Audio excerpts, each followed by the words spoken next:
The world ended in gunpowder and screams. One moment, the rhythmic creak of the wagon wheels was the only sound under the vast, indifferent blue of the Arizona sky. The next, the air was torn apart by rifle fire. Viola Hargrove, wedged between sacks of flour and bolts of calico, felt the wagon lurch violently, the mules screaming a sound she had never heard from an animal before, a sound of pure terror. Her father, a man whose face was a roadmap of sun and worry, was at the front, his own rifle already in his hands. He had been a surveyor, a man of maps and lines, not of battles, but the West made soldiers of everyone. The attackers came from the rocks, their face painted in grotesque mockery, their war cries shrill and wrong. They were not Apache. Viola knew the sound of the Apache tongue, the low, guttural tones she had heard from the real scouts who sometimes passed through their settlement. This was different. This was the harsh English of white men, twisted into a cruel imitation. They wore leather leggings and feathers in their hair, but their eyes were the cold, pale blue of a winter sky, filled with a greed that was its own kind of religion. Outlaws, playing at savages to deflect the blame. Her mother pulled her down, the scent of lavender and fear clinging to her dress. "Stay down, Viola, stay down." The words were a prayer. The wagon shuddered as a body hit its side, and then another. The shooting was relentless, a hailstorm of lead that splintered wood and tore through flesh.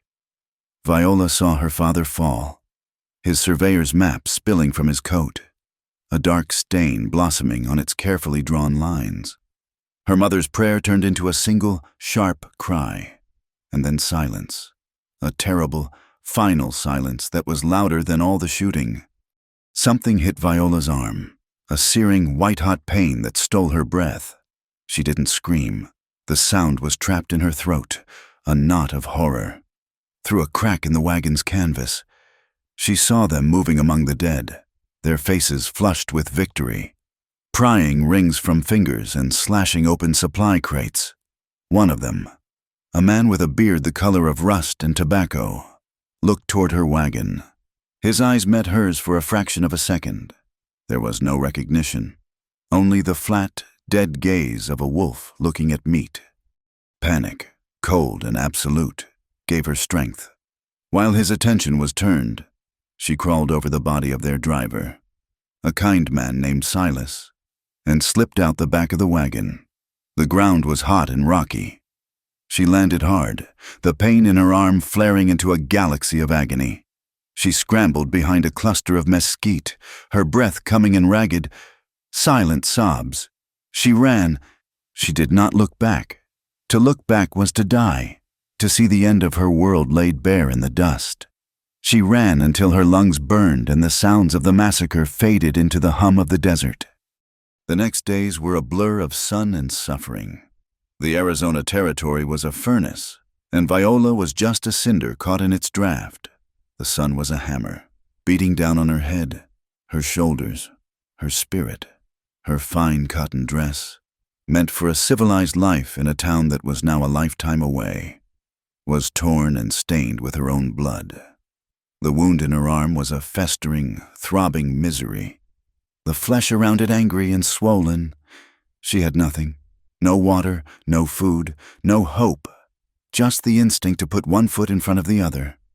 She walked until her mind began to fray. The landscape shimmered and warped. The saguaro cacti became solemn figures, their arms raised in judgment or benediction. The rocks whispered her name. At night, the cold was as brutal as the day's heat. Seeping into her bones, she would curl into a miserable ball, the stars like chips of ice in the black sky, and dream of the raid. She would see her father's surprised face, her mother's silent scream.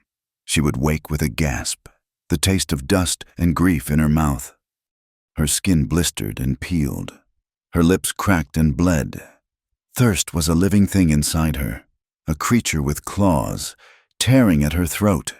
She found a small puddle of brackish water in a rock depression and drank it greedily, not caring if it was clean. It tasted of dirt and salvation. It was not enough. Her thoughts grew tangled. Was she walking for an hour or a day?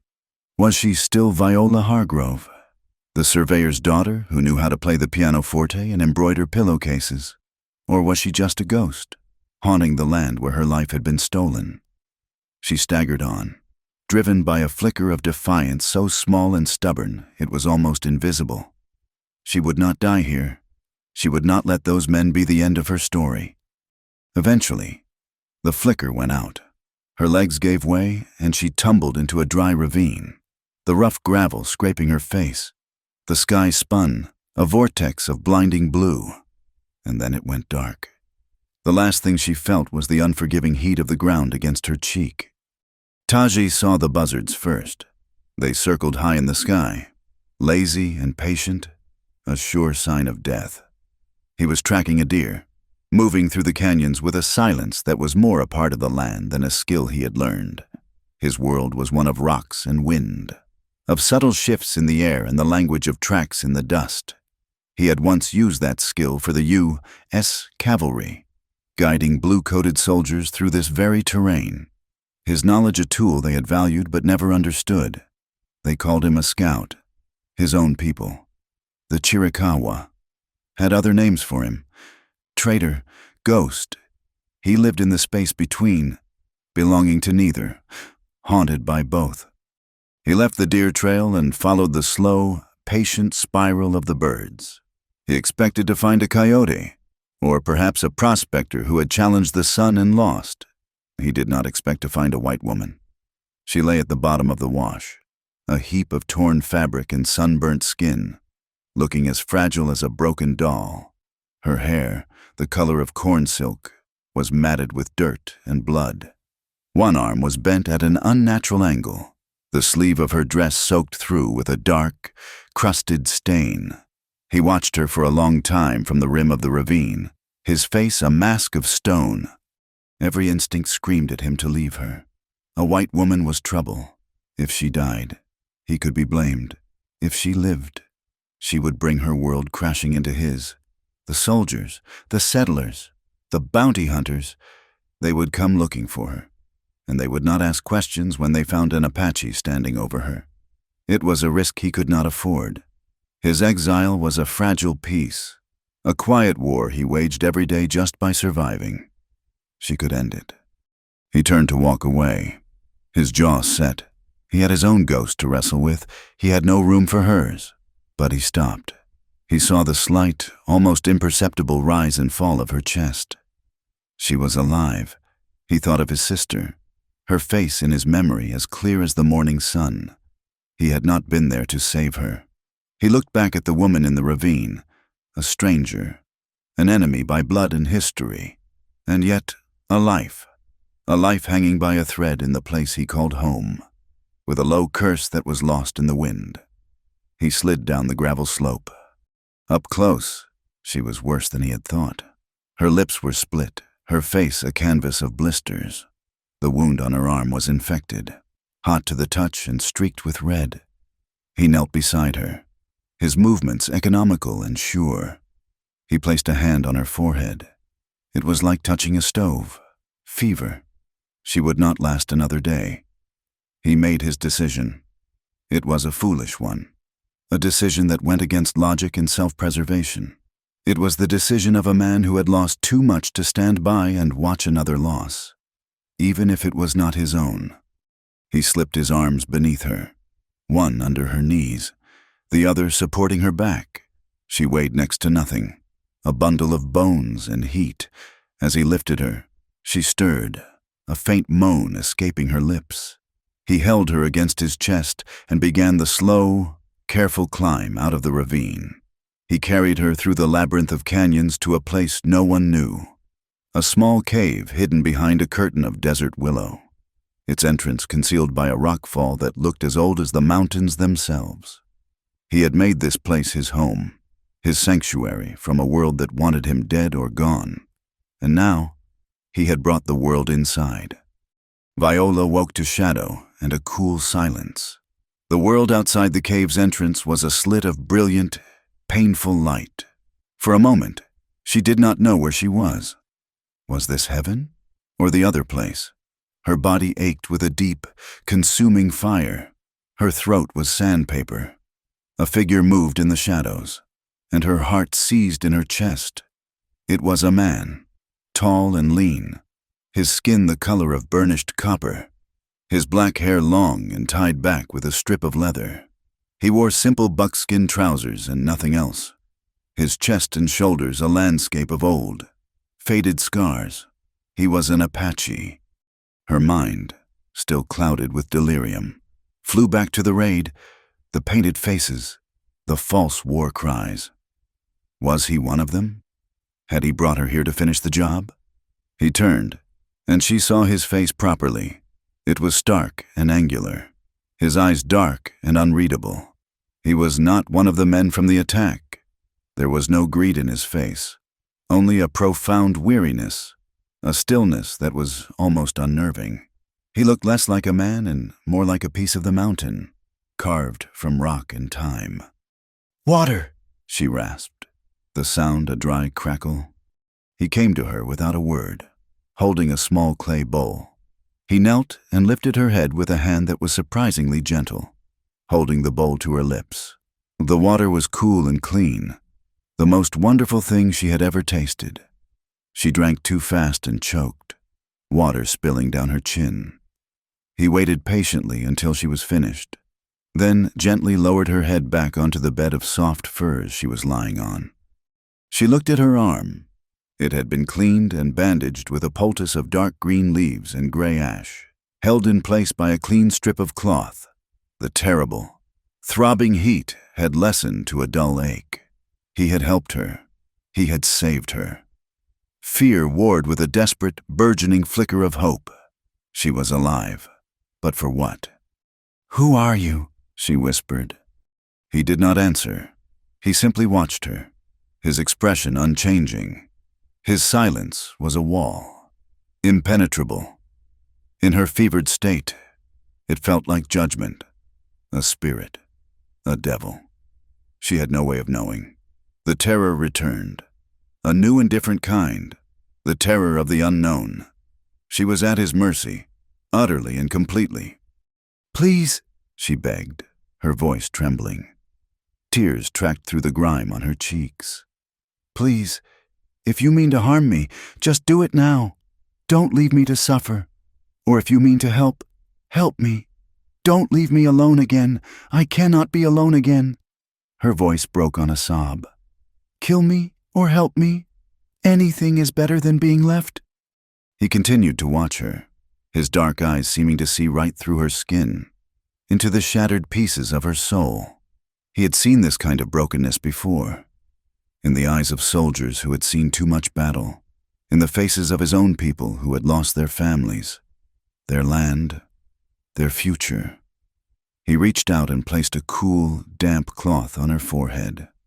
The gesture was simple, direct, an answer without words. He would help. For days, he tended to her. He brought her water and a thin, savory broth that he spoon-fed to her. He cleaned and redressed her wound, his touch firm and impersonal, yet careful. He never spoke. Viola drifted in and out of consciousness, her reality a fever dream of shadow and silence. In her lucid moments, she watched him. He moved with a quiet grace, his presence filling the small cave but never feeling threatening. He was a creature of silence. And slowly, she began to find a strange comfort in it. It was a silence that did not demand anything of her. As the fever broke and her strength began to return, clarity brought a new kind of despair. What was she to do? She could not go back. Her family was gone, their wagon train looted and burned. If she returned to the nearest settlement, what story could she tell? A lone woman, survivor of a massacre, found in the care of an Apache. They would not believe her story about the outlaws. They would whisper that she had been a captive, that she was spoiled goods, or worse. They would suspect her of being complicit. The sheriff would ask questions she could not answer. She would be an outcast, a charity case, or worse, claimed by some opportunistic man who saw her as vulnerable property.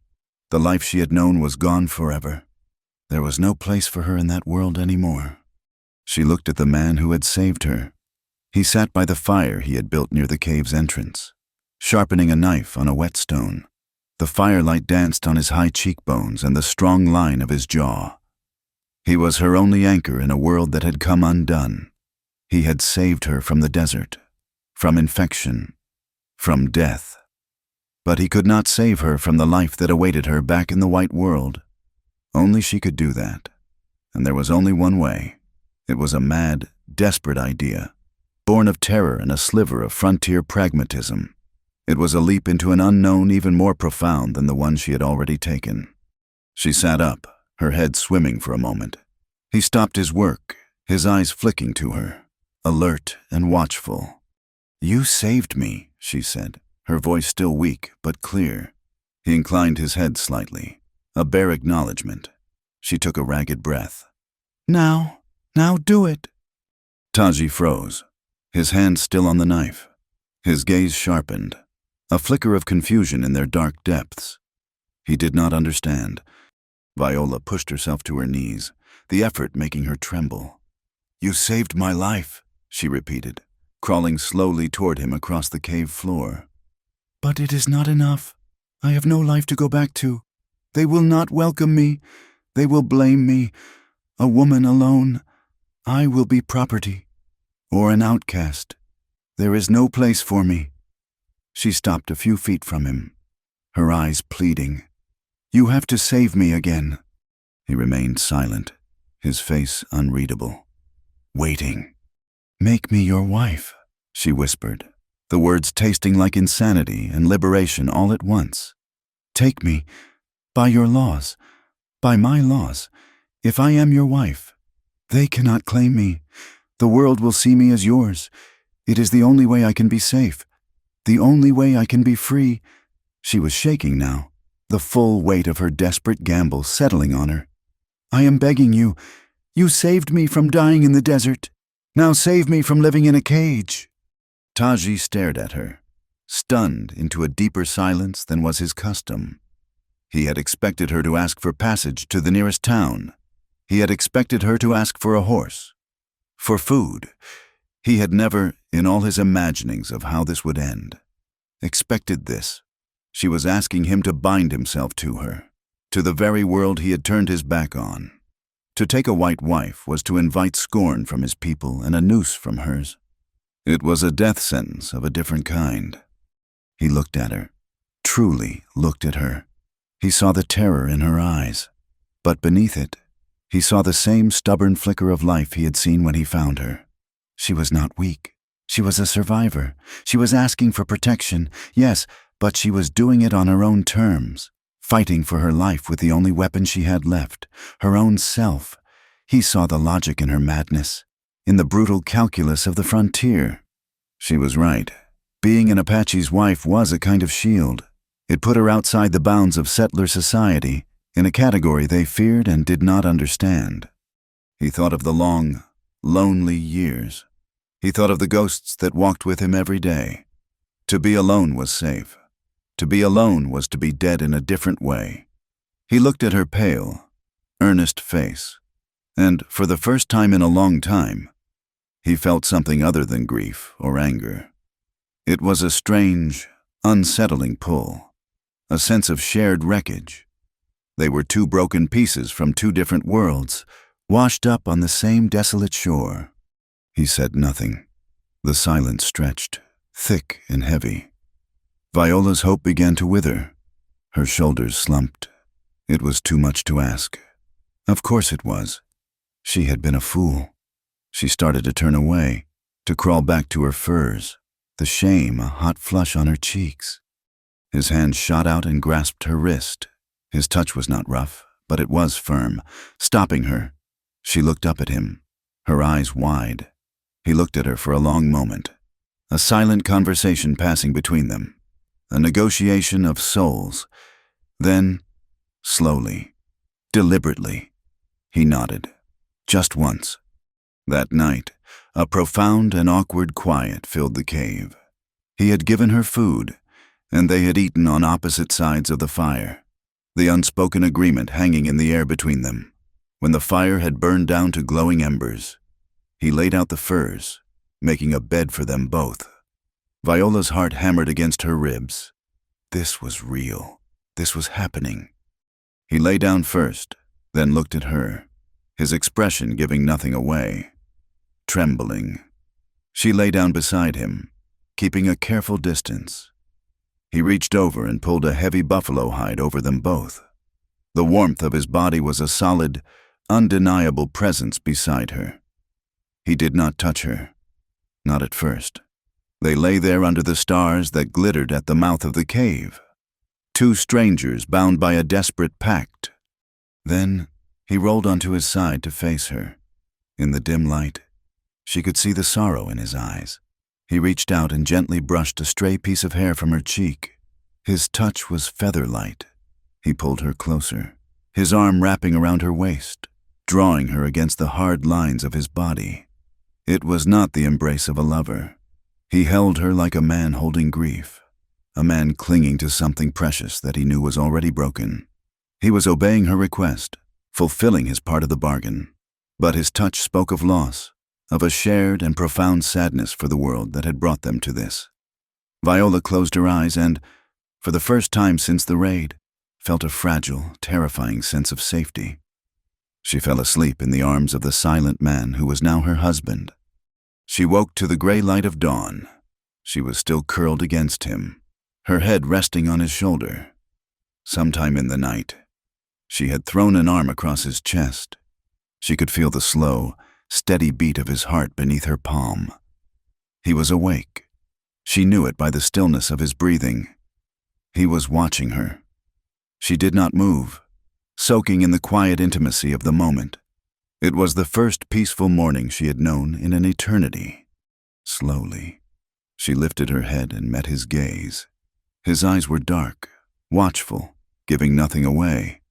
A small smile touched her lips, a real smile, even though it pulled at their cracked, dry skin. She let her fingers rest on his chest, over the steady rhythm of his heart. "Guess that makes me your wife now," she whispered into the quiet of the new day. The days that followed were measured in the slow, rhythmic rituals of survival. The rising of the sun brought a blade of light that cut across the cave floor, and its setting bled purple and orange into the slit of sky Viola could see from her bed of furs. Her body healed in a way that felt alien to her. The wound on her arm, once a source of fiery agony, slowly closed under Tazi's patient care, knitting itself into a puckered, angry scar that would forever mark the end of one life and the beginning of another.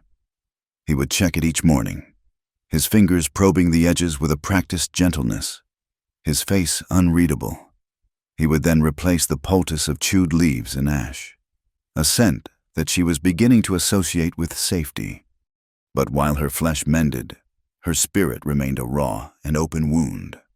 Grief came in waves, sudden and suffocating, pulling her under without warning. She would be watching him chip a new edge onto an arrowhead, and suddenly the image of her father's face, slack in death, would rise before her, and she would have to turn away, a silent sob catching in her throat. She felt a profound, crushing guilt for having survived. Why her? Why had she been allowed to run while everyone she loved was butchered in the dust? The question circled in her mind like a vulture, relentless and unanswerable. And then there was the confusion, a thick fog that clouded her thoughts. She was wife to a man whose name she had only just learned. He had spoken it once, his voice a low rumble that seemed to come from the earth itself. Taji. It meant nothing to her, and yet it was everything. He was a ghost, a man of shadows and silence, and she had tethered her life to his with a desperate, half-mad plea. There were moments she was certain she had made a terrible mistake, and moments where the steady, quiet presence of him was the only thing that kept her from shattering into 1,000 pieces. She tried to bridge the chasm of his silence with questions. At first, they were simple things, whispered as they sat by the fire in the evenings. "Where did you learn to fix a wound like this?" she asked one night, gesturing to her arm. He glanced at it, then back at the flames. "From watching," he said, and offered nothing more. Another time, emboldened by a full stomach of roasted rabbit, she tried again. "Do you have a family?" The silence that followed was different. It was heavier, colder. He did not look at her. He simply stared into the fire as if seeing things in the flames that she could not. When he finally spoke, his voice was flat. "I have been caught in too many fires." The words were a warning, a line drawn in the sand, and she knew not to cross it. She learned to accept his past as a locked room, its secrets his alone to keep. His language was action. He would leave at dawn with a bow and a single arrow and return with food. He showed her how to find water, not in rivers or streams, but in the hidden places, in the roots of certain plants, in the hollow of a rock after a rare night's dew. He taught her how to peel the spines from a prickly pear cactus pad and boil the pulp into a tasteless but nourishing mush. He never spoke more than a few words.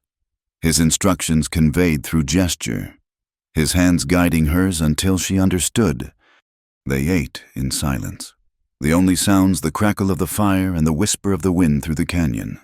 Yet, in that shared quiet, a strange intimacy grew. She began to learn the landscape of his face, the way a muscle in his jaw would twitch when he was concentrating, the way his eyes would soften almost imperceptibly when he watched a hawk circling in the sky. He was no longer just a fearsome Apache warrior. He was Taji, the man who brought her water, the man who made sure she was warm at night, the man whose presence was a solid, comforting weight in a world that had become terrifyingly light. One afternoon, as she watched him mend a tear in his moccasin with an awl and sinew, the guilt that was her constant companion swelled into a confession. She had been thinking of her father, not as the kind man who read her stories, but as the man he was in this land, a surveyor for the railroad, an agent of the government. "My father," she began, her voice small. Taji did not look up from his work, but she saw his hands still. He made maps. For the government. He would mark the land. She stumbled over the words, the truth of them tasting like ash in her mouth. "He told me it was for progress, for new towns. But I heard men talking. I saw the other maps, the ones he kept hidden. He was marking tribal lands. Lands promised by treaty. He was helping them steal it." She looked down at her hands, unable to meet his gaze, expecting anger, contempt, anything. Instead, there was only the profound silence. She risked a glance at him. He had not moved. He was staring at the moccasin in his hands, but his focus was elsewhere. His jaw was a hard, tight line, a ridge of granite. He said nothing. He did not have to. In his silence, she felt the weight of generations of betrayal, the quiet, simmering rage of a people whose world had been carved up and sold by men exactly like her father. She was the daughter of the enemy, living under his roof, under his protection. The irony was a bitter, painful thing. That night, the new tension between them was a palpable presence in the cave. Viola lay on her side of the furs, her back to him, feeling more alone than ever. The question that had been haunting her finally broke free. "Is it real?" she whispered into the darkness. She heard him shift behind her. "What?" "This, us, our marriage." She felt a hot flush of shame. It had been her idea, her desperate plea. But now, in the light of her confession, it felt like a sham, a lie she had forced upon him. He was quiet for a long moment. "The Apache have ways," he said finally, his voice low and close to her ear. "They are not the ways of your people. But I took you into my home. I hunt for you. I keep you safe. You are mine now. Viola." He spoke her name for the first time. It sounded strange and new in his mouth. "You are mine now." The words were possessive, absolute. Yet they did not frighten her. They were a statement of fact, a declaration of a bond forged in desperation and sealed in silence. It was real. Whatever it was real. She turned to face him in the dark, and though she could not see his face, she felt his gaze on her. She reached out a hesitant hand, and his found hers, his calloused fingers lacing through her own.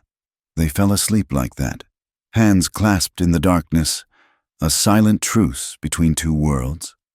The storm came without warning. The sky, which had been a placid blue all day, turned the color of a bruise in a matter of minutes. The wind began to howl through the canyon, a mournful, rising shriek that sounded like a woman weeping. Viola stood at the mouth of the cave, watching the clouds boil and churn, a knot of anxiety tightening in her stomach. Tazi was securing the entrance, rolling a large, flat stone to block the worst of the wind. "It will be a bad one," he said, his voice grim. The first crack of thunder was a cannon shot that echoed off the canyon walls, making the very ground beneath her feet tremble. The sound ripped through her, bypassing her ears and striking directly at the raw center of her memory. It was the sound of rifle fire. Suddenly, she was no longer in the cave. She was back in the wagon, the air thick with gunpowder and screams, the splintering of wood, the wet, sickening thud of bodies falling. She cried out, stumbling back into the darkness of the cave. The next clap of thunder followed immediately, and with it came the deluge. Rain fell in solid, wind-driven sheets, and lightning lit the canyon in stark, terrifying flashes of white. In each flash, she saw the leering, painted faces of the outlaws. She saw her mother's wide, unseeing eyes. She sank to the floor, wrapping her arms around her knees, trying to make herself small. She was trembling uncontrollably, her teeth chattering. The carefully constructed walls of her composure had been washed away by the storm, leaving her exposed and terrified. She began to sob, the harsh, ragged sounds torn from her throat. She was dreaming. She was in the wagon, and the man with the rust-colored beard was climbing in, his pale eyes pinning her down. He reached for her, his grin a slash of yellow teeth. She tried to scream, but no sound came out.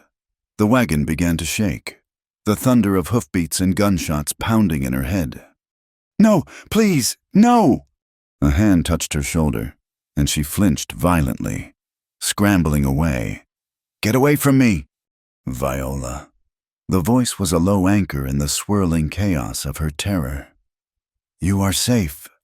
She opened her eyes. Taji was kneeling in front of her, his face etched with concern in the flickering firelight. The storm raged outside, but in here, there was only his steady presence. She stared at him, her mind still caught between the nightmare and reality. "It was them!" she gasped, her breath catching. "The raid!" Another boom of thunder shook the cave, and she cried out again, burying her face in her hands. I cannot get the sound out of my head." Without a word, he moved closer and pulled her into his arms.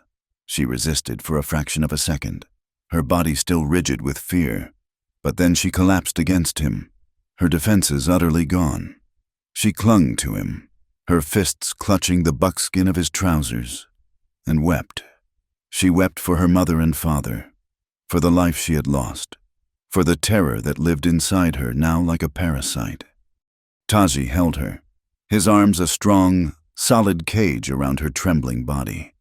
He did not shush her or offer empty words of comfort. He simply let her cry, absorbing the storm of her grief into his own deep stillness. He began to murmur something, his voice a low, rhythmic chant against her ear.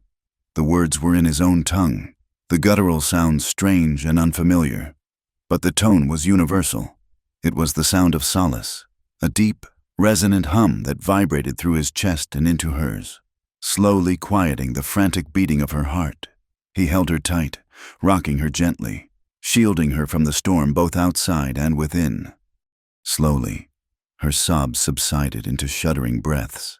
She was exhausted, drained, but the iron grip of the panic had loosened. She was still in his arms, her head resting against his shoulder.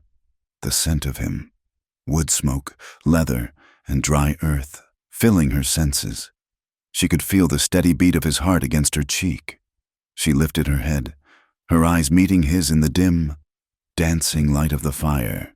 The space between them was charged, electric. The storm outside seemed to fade into a distant roar.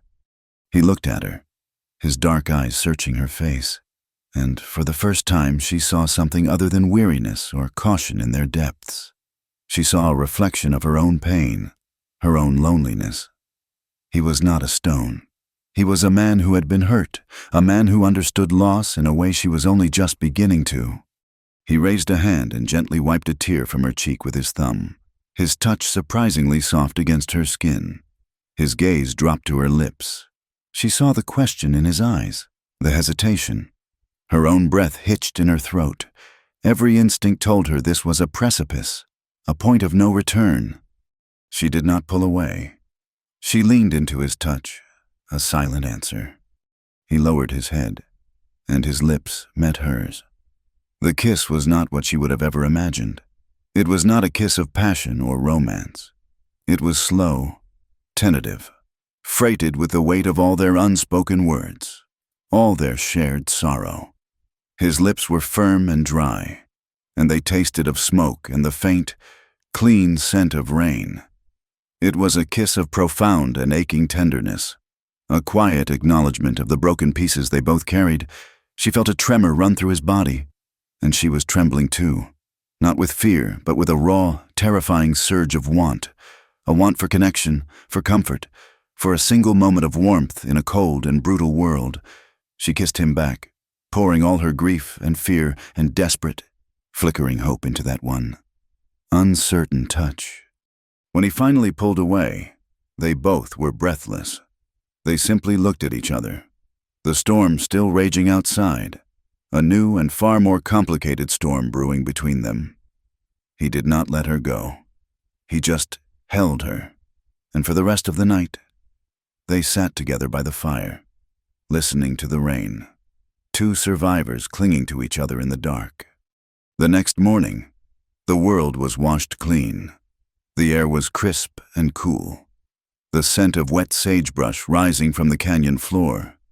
The silence between them was different now, no longer empty but filled with the memory of the night before. An awkwardness hung in the air. Taji rose before she was fully awake and slipped out of the cave, his bow in hand. She knew he was going to hunt, but she also knew he was giving them both space. Left alone, Viola felt restless. The cave, which had become her sanctuary, now felt too small. She tidied their few belongings, her mind replaying the kiss over and over. What did it mean? What were they now? She ran her fingers over the smooth, worn surface of the furs he slept on. She wanted to understand him, this silent man who held her life in his hands. Her fingers brushed against something hard tucked deep into a fold of the bedding. Curious, she pulled it out. It was a small pouch made of soft deer hide, tied shut with a leather thong. It was clearly one of his few personal possessions. She knew she should not open it. It was a violation of the fragile trust they were building. But the urge to know, to understand even a small piece of the man who was now her husband, was too strong to resist. With trembling fingers, she untied the thong and tipped the contents into her palm. Two objects fell out. The first was a tarnished brass badge, heavy and solid. She recognized it immediately. The eagle, the crossed sabers. It was the insignia of the U.S. Cavalry. The sight of it sent a cold chill through her. Why would he have this? The second object was a small, folded scrap of fabric. She carefully unfolded it. It was wool, the unmistakable indigo blue of a cavalry soldier's uniform. And on it, almost black against the blue, was a dark, ugly stain. It was old blood. Viola stared at the two items in her hand, her mind racing. The badge and the bloody cloth. They told a story, but she could not decipher it. Had he killed a soldier? Was this a trophy? A memento of an act of vengeance against the men who wore that uniform, the men who had hurt his people? The thought was a cold knot of fear in her stomach. Or was it something else? Had he served with them, only to be betrayed? Was the bloody scrap of cloth all that was left of a friend, a brother, someone he had lost. The silent, weary man who had been caught in too many fires. Had he lost someone in the flames, or had he set them himself? She quickly put the items back in the pouch and tucked it away where she had found it. She would not ask him. She could not. To ask would be to demand he open a door he had so clearly bolted shut. But the knowledge of what she had found settled inside her, a new and unsettling piece in the puzzle of Taji. She looked out at the canyon, her eyes scanning the horizon for his return, and wondered. The man who had saved her, the man who had kissed her in the storm, the man whose wife she now was he a killer, or was he a mourner? And which, she wondered with a shiver, was more dangerous? Like smoke from a distant fire, the story drifted from settlement to settlement, carried on the tongues of prospectors and traveling merchants. It was a ghost story, a piece of frontier lore whispered over saloon bars and campfires. They said a woman had survived the Hargrove massacre, a wagon train butchered down to the last man by Apache renegades. They said she was not dead, but had been taken, spirited away into the canyons by one of the savages. The story twisted and grew with each telling. She was a willing bride. She was a tortured captive. She was a ghost who haunted the place of her family's demise. In the dusty town of Purgatory, the story found fertile ground. It was a place built on fear and suspicion, where the only thing cheaper than whiskey was a man's life. Here, the story solidified into a call for action, a righteous cause for men with empty pockets and dark hearts. The town's self-appointed marshal, a man whose authority came from the weight of the gun on his hip, tacked a notice to the wall of the mercantile. It described a young woman with hair the color of corn silk, taken by an Apache brave. A bounty was offered for the safe return of the woman, and a larger one for the head of her abductor. $100, dead or alive. It was enough money to make a man forget the difference. The notice did not mention that the Hargrove massacre had been the work of white outlaws. In the Arizona Territory, truth was often the first casualty of opportunity. Viola knew nothing of this. Her world had shrunk to the size of the small canyon and the man who shared it with her. The awkwardness that had followed their kiss in the storm had slowly given way to a quiet, tentative rhythm. A look, a shared glance across the fire. The way his hand would brush hers when he passed her a bowl of food. These small gestures became a language all their own. The memory of the cavalry badge and the bloody cloth remained a secret she kept locked in her heart. A cold stone of uncertainty in the fragile warmth that was growing between them. Their sanctuary was shattered on a blistering afternoon. The small spring where they drew their water was a half-mile from the cave, hidden in a cleft of rock and shaded by a single, stubborn cottonwood tree. It was their one point of vulnerability, a place where they had to leave the safety of their hidden world. As Taji knelt to fill their water skins, Viola kept watch, her eyes scanning the sun-baked rim of the canyon above. The first sign of trouble was a skitter of loose rock from above. It was a small sound, one she might have missed weeks ago, but her senses were now honed to the subtle language of the desert. She saw Taji's head snap up, his body instantly coiled and alert. He was no longer the quiet man who tended her wounds. In a blink, he was something else, something older and far more dangerous. "Get behind the rocks," he hissed, his voice a low command. Before she could move, a voice echoed from the canyon rim, dripping with a lazy, cruel confidence. "Well, look what we got here, boys. Looks like the stories were true." 3 men stood silhouetted against the unforgiving sky. They were grimy, bearded men, their faces burned by the sun and cheap liquor. They held rifles, and the casual way they pointed them spoke of men who used them often and without remorse. "That'll be the girl," another one said, spitting a stream of tobacco juice. $100 for the savage. Jed, let's get to it."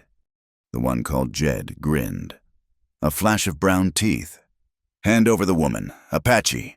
We'll make it quick for you. Might even let you watch for a spell before we're done with her." The words, vulgar and possessive, struck Viola like a physical blow.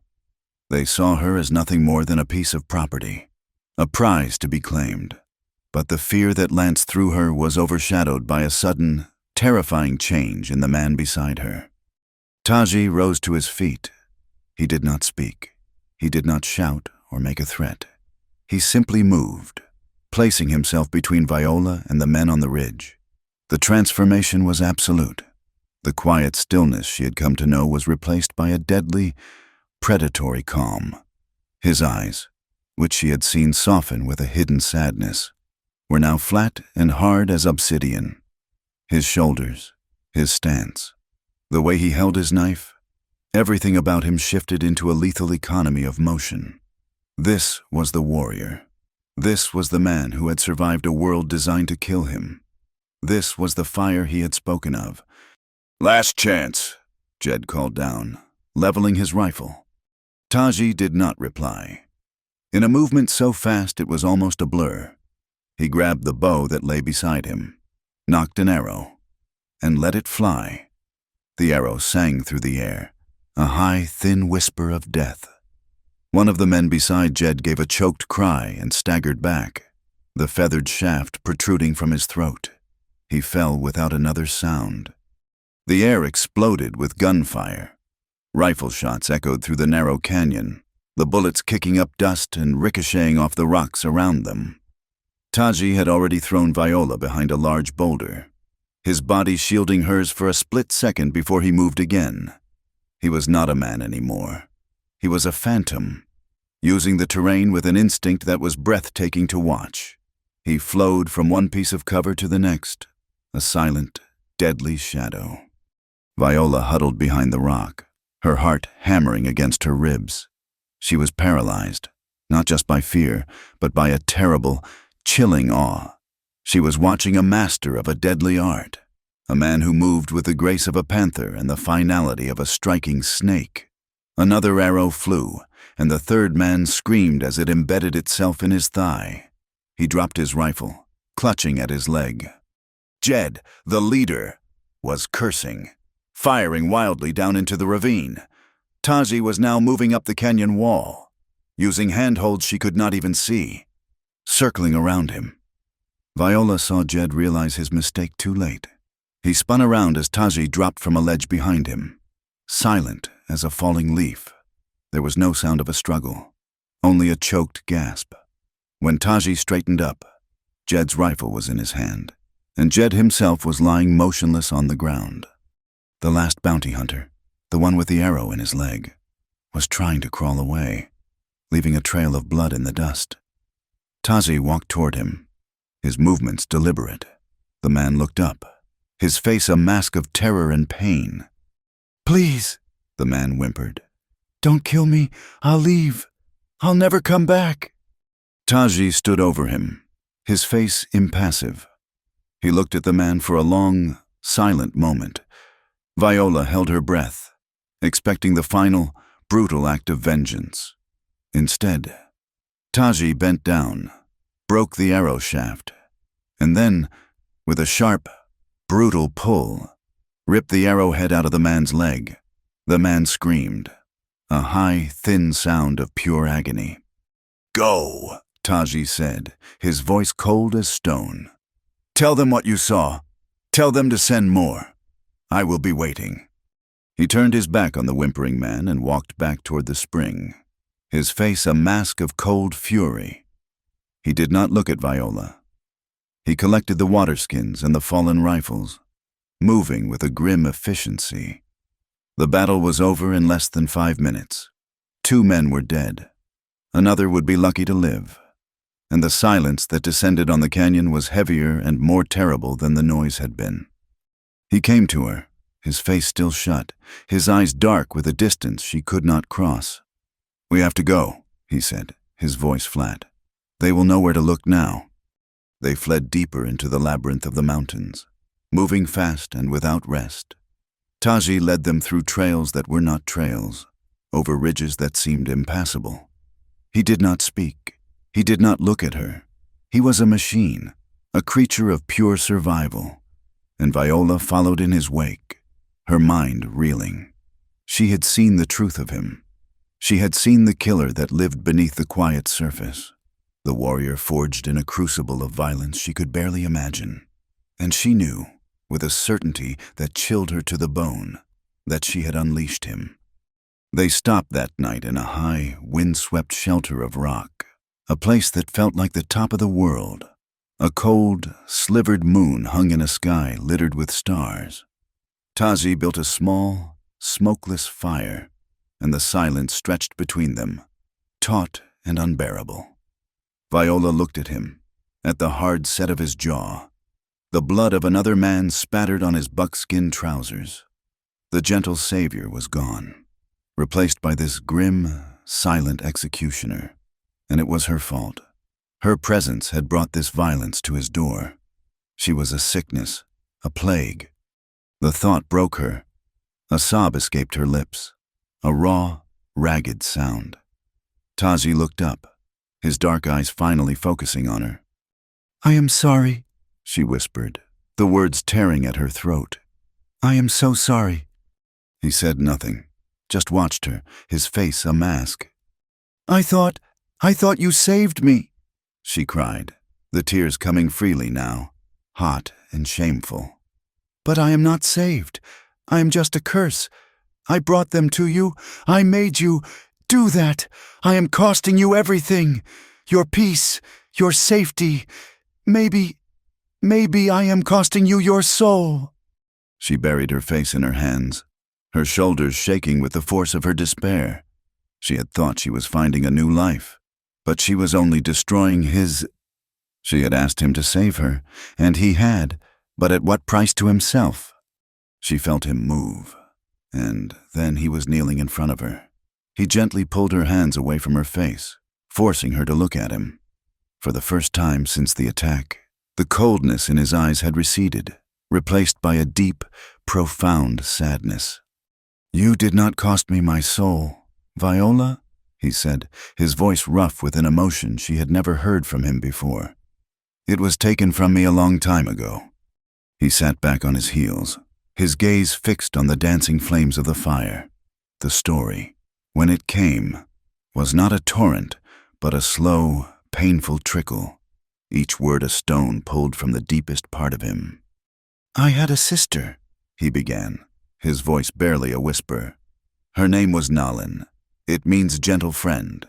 She was like the wildflowers that grow in the high meadows after the rain. She saw beauty in everything." He paused, swallowing hard.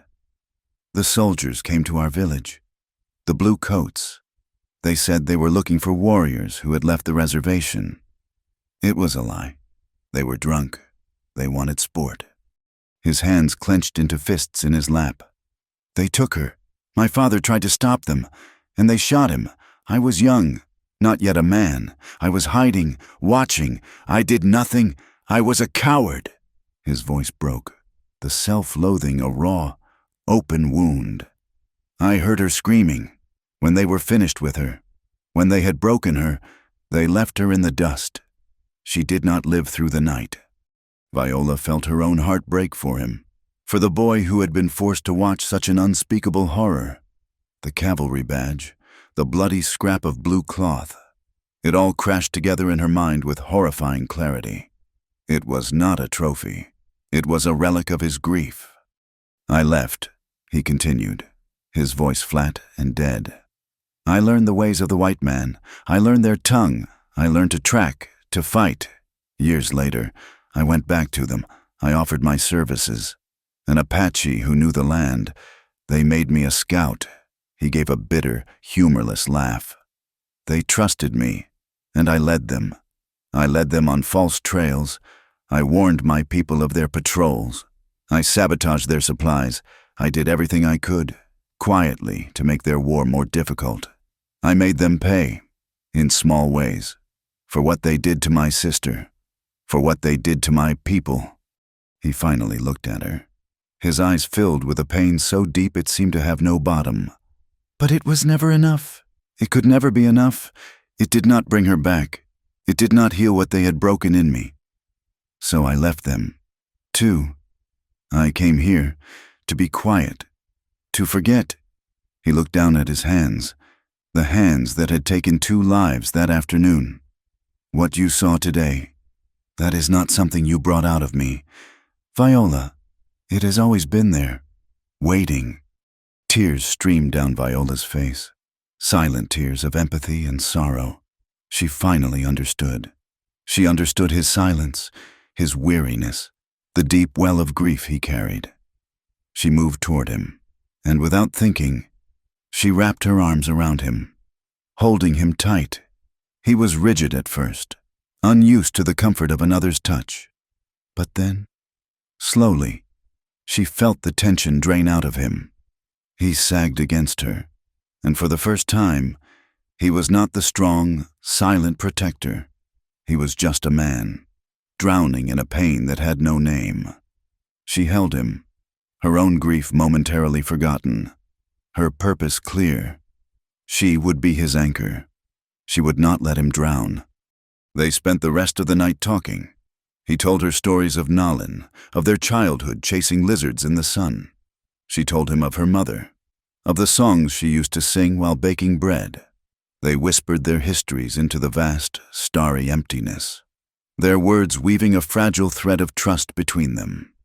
They were no longer just two survivors. They were two mourners, finding solace in each other's scars. Days later, their wandering brought them to a place that seemed both holy and haunted. Tucked into a sheltered valley was the ruin of an old Spanish mission church. Its adobe walls were crumbling, its bell tower a jagged finger pointing at the sky. The roof was gone, leaving the nave open to the sun and stars, and wildflowers grew where the altar had once stood. It was a skeleton of a faith, a testament to a God who had long since abandoned this place. Viola walked through the roofless sanctuary, her hand trailing along the crumbling walls. It should have felt sad, but instead, it felt peaceful.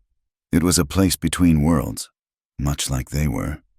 She turned to Tazi, who was watching her from the arched doorway, his expression thoughtful. "I want to do it again," she said, her voice soft but sure. He tilted his head, a question in his eyes. "Our marriage," she explained. "The first time, it was for survival. I was desperate. I was begging. This time, I want it to be a choice. My choice. Here, under God and the sun. With my own words." A flicker of surprise, and something else, something tender, passed over his face. He looked around at the ruin, at the wildflowers growing from the dust. He nodded slowly. "Here's a good place." He left her and returned an hour later. In his hands, he held 2 rings, carved with his knife from the bleached white bone of a deer. They were simple, stark, and beautiful. They stood in the center of the nave, where the light fell in a perfect column from the sky above. There was no priest, no witnesses, only the quiet hum of the desert and the spirits of the place. Viola took his hand. It was warm and strong in hers. "I have no vows prepared," she said, her voice trembling slightly. "I only have the truth. You took me in when I was broken, and you showed me kindness when I expected none. You have seen the worst of me, and you have shown me the deepest wounds of your own. I do not know what tomorrow will bring, but I choose to face it with you. I am your wife, Taji, not by fear, but by choice. I am yours." She slid the simple bone ring onto his finger. He looked down at the ring, then back at her, his dark eyes holding a universe of emotion. He took her hand in his. "I have no words from your world," he said, his voice a low, steady rumble. "Only from mine. You came into my life like a starving bird, and I gave you shelter. But you have given my silence a companion. You have given my anger a place to rest. My life was a long, quiet war. With you, there is peace. I will hunt for you. I will fight for you. I will stand between you and the fire. You are my wife, Viola. That is my word." He slid the matching ring onto her finger. It felt solid, real, a promise made of bone and earth. He leaned in and kissed her. It was not like their first kiss in the storm, tentative and uncertain. This kiss was deep and sure, a seal on their new beginning. It was a kiss of mourning, acknowledging the ghosts they both carried, the lives they had lost. But it was also a kiss of fierce devotion, a defiant promise to build a new life from the ashes of the old, in the ruins of a forgotten church, under the vast and unforgiving sky. They were married again, bound not by law or custom, but by a love forged in blood and sealed in bone. The ruins of the old mission became their unlikely home. They worked in a silent, synchronized rhythm born of shared hardship and burgeoning trust. Tazi, with his innate understanding of the land, showed Viola how to mix mud and grass to make adobe bricks, patching the crumbling walls against the wind. Viola, with a resilience she never knew she possessed, gathered fallen wood and learned to weave willow branches into makeshift shutters. They were not building a house, they were building a life. One sun-baked brick at a time. In the quiet evenings, they would sit in the roofless nave, watching the stars appear one by one in the vast, dark sky.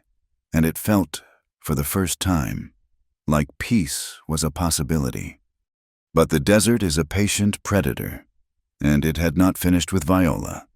The peace was a fragile mirage, and it began to shimmer and break apart with the onset of a fever. It started subtly. A persistent ache in her bones she dismissed as exhaustion. Then came the chills, violent, uncontrollable shudders that racked her body even in the oppressive afternoon heat. Her scarred arm, which had been healing so cleanly, began to throb with a deep, malevolent pulse, the skin around it turning an angry, swollen red. The infection that had nearly claimed her once had been lying dormant, and now it had returned with a vengeance. Taji's face, which had begun to lose some of its harsh lines in their quiet days at the mission, became a mask of stone once more. He tried his own remedies first, the poultices of herbs and ash that had worked before. He brewed bitter teas from desert roots and bathed her forehead with cool water. But this was a deeper sickness, a fire in the blood that his knowledge could not quench. Viola's fever climbed, her mind becoming a tangled thicket of nightmares and fragmented memories. She would cry out in her sleep, her hands clutching at the furs, her eyes wide with a terror he could not see. He watched her for 2 days, his heart a cold, heavy knot in his chest. He saw her fading, the life force that had burned so stubbornly in her dimming to a faint flicker. He knew, with the stark certainty of a man who had seen death many times, that she would not survive a third night. There was only one choice, a desperate gamble that made his blood run cold. He would have to leave her. He would have to ride for help. There was a place, 2 days' ride to the south, a trading post called La Sombra. It was a squalid, sun-bleached collection of adobe buildings huddled in the shadow of a mesa, a neutral ground where prospectors, outlaws, Mexicans, and the few remaining free bands of natives traded goods and grievances. It was a dangerous place, a hive of greed and desperation, but it was run by a woman named Elena, a Mexican healer, a curandera, whose knowledge of herbs and medicine was spoken of in whispers across the territory. She was his only hope. He knelt by Viola's side before he left. Her skin was dry and hot as a skillet, her breathing shallow and ragged. He smoothed her matted hair back from her forehead, his touch a gesture of profound and helpless tenderness. "I will return," he whispered, though he did not know if she could hear him. "Do not let the fire go out. Fight." He rode without stopping, pushing his horse through the brutal heat of the day and the deceptive cold of the night. He did not feel thirst or hunger or exhaustion. He was driven by a single terrifying image. Viola's face, pale and still in the moonlight. He had lost his family to violence and hatred. He would not lose her to the quiet treachery of a fever. He reached La Sombra at midday, the sun a white-hot coin in the sky. The place was just as he remembered it, a handful of buildings shimmering in the heat, the air thick with the smell of dust, sweat, and cheap tequila. He dismounted, his presence immediately drawing hostile stares from the group of white settlers loitering on the porch of the cantina. An Apache, alone and on foot, was either a fool or a target. Today he was both. He ignored them, his eyes fixed on the small, tidy building with a string of dried herbs hanging over the door. Elena's. As he strode toward it, a voice cut through the air, thick with malice. "Hold it right there, Chief." Taji stopped. He did not turn. He knew what was coming. "That looks like the buck from the bounty notice," another voice drawled. "The one who stole that Hargrove girl." 4 men detached themselves from the porch, their hands moving toward the guns on their hips. They spread out, surrounding him. Taji's body went taut, his mind a cold, clear calculation of angles and odds. He could take 2 of them before they fired, maybe 3, but he would not survive, and Viola would die alone in the ruins. "Where is she, savage?" the first man snarled, his face flushed with drink and righteousness.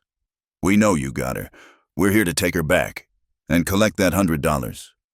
"I need medicine," Taji said, his voice low and even, betraying none of the cold fury that was coiling in his gut. "I will pay." "You'll pay, all right," the man sneered, drawing his pistol. "With your scalp." The men closed in, their faces a mixture of greed and hatred. This was how it always ended.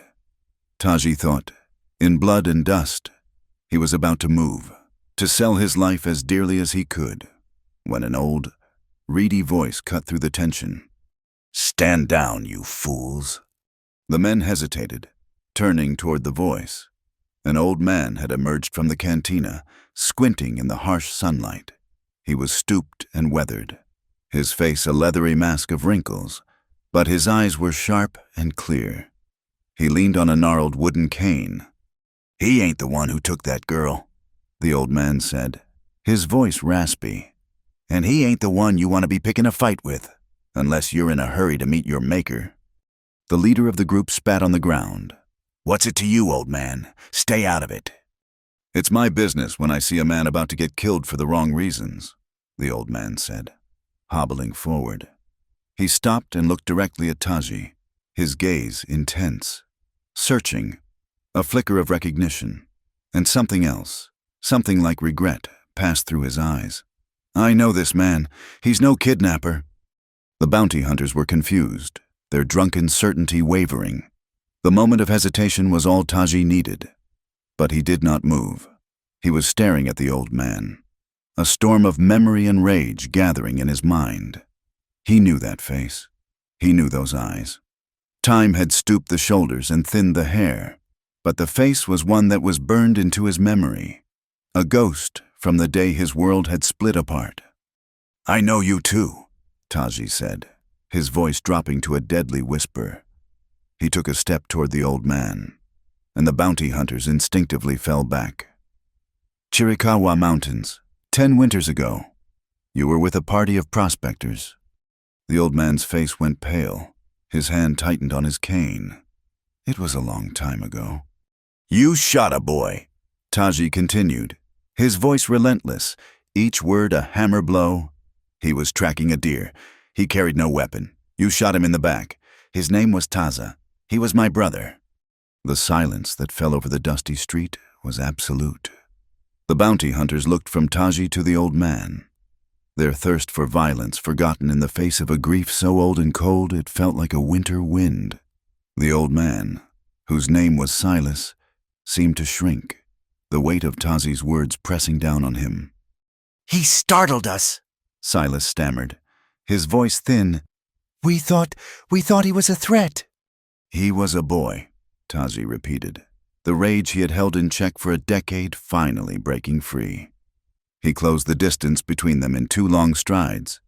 His hands shot out, not for his knife, but for the old man's throat. He lifted Silas off his feet, slamming him back against the adobe wall, his fingers digging into the soft, wrinkled flesh. Silas's eyes bulged, his face turning a dark, mottled purple. He made a choking, gurgling sound, his cane clattering to the ground.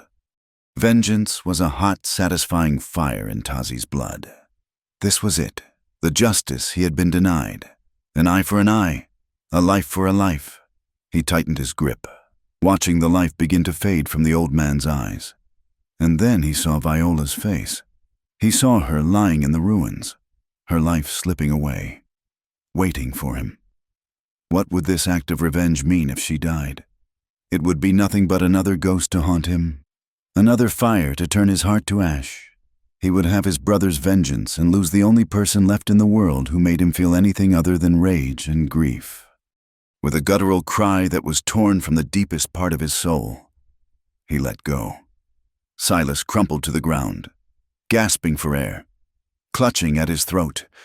Taji stood over him, his chest heaving, his hands trembling with the violence he had denied himself. He turned and strode to Elena's door, leaving the stunned bounty hunters and the gasping old man in the dust. He slammed his fist on the wood. The door opened, and a small, brown woman with eyes as dark and wise as the night sky looked up at him.